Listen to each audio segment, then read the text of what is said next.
few years ago, when my laboratory got interested in studying stress in humans, we asked ourselves, what are the patterns of breathing that allow for the most rapid reduction in stress levels? And more importantly, what are the patterns of breathing that can be done in real time so that people can adjust their stress while they're still engaging in life, right? Breathwork classes, running off to Esalen for a weekend is a magical experience, but life demands pressing on you. That's typically when you feel stress. So it is still true that vacation, long meditation retreats, and massages or a nice drink, if you're of drinking age, still work, but they're slow and they take you offline.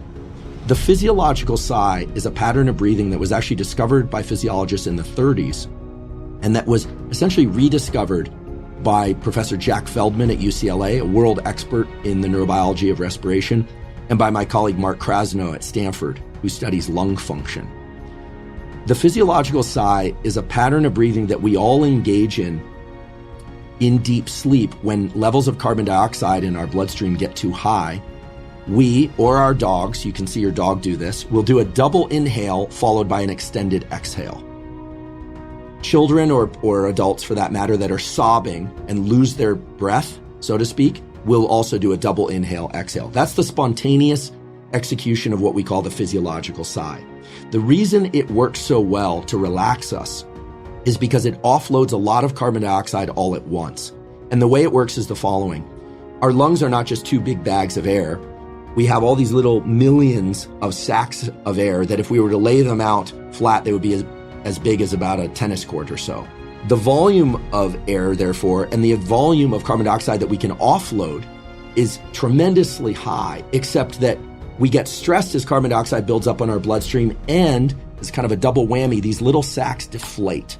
Now, when we do a double inhale, so I'll do this now twice through my nose, or you could do this, or you could do it through your mouth, but it works best through the nose. It's inhale, and then you sneak a little bit more air in at the very end. When you do that, you reinflate those little sacs. And when you exhale, then you discard all the carbon dioxide at once. So the simple way to describe this protocol is that unless you are underwater, you do a double inhale followed by an extended exhale, and you offload the maximum amount of carbon dioxide. And we found in our laboratory, and other laboratories have found, that just 1, 2, or 3 of those physiological sighs brings your level of stress down very, very fast. And it's a tool that, you can use anytime. I do hope that people will kind of watch other people or dogs as they start to relax or go down to sleep. You'll see this pattern of breathing, but again, it can be consciously driven. The other thing about breathing, and the reason why exhales are so vital, is the following. I know there's a lot of interest nowadays in heart rate variability. Well, most people don't realize this, but your breathing is actually driving heart rate variability. So when you inhale, this dome-shaped muscle beneath your lungs, your diaphragm, actually moves down because the lungs expand, it moves down. When you do that, you create more space in the thoracic cavity, and the heart gets a little bigger, it actually expands. As a consequence, blood flows more slowly through that larger volume, and the brain quickly sends a signal down to the heart to speed the heart up. The short, simple version of this is inhales speed the heart up. When you exhale, the opposite is true. That dome-shaped muscle, the diaphragm, moves up. The space in your thoracic cavity gets a little bit smaller. The heart gets a little bit smaller. Blood moves more quickly through that small volume, and the brain sends a signal to the heart to slow the heart down. Physicians know this as respiratory sinus arrhythmia, but this is the basis of what we call HRV, heart rate variability.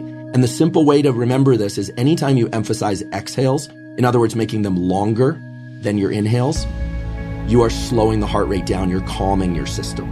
Anytime you emphasize inhales, you make them more vigorous or longer than your exhales, you're speeding up your heart.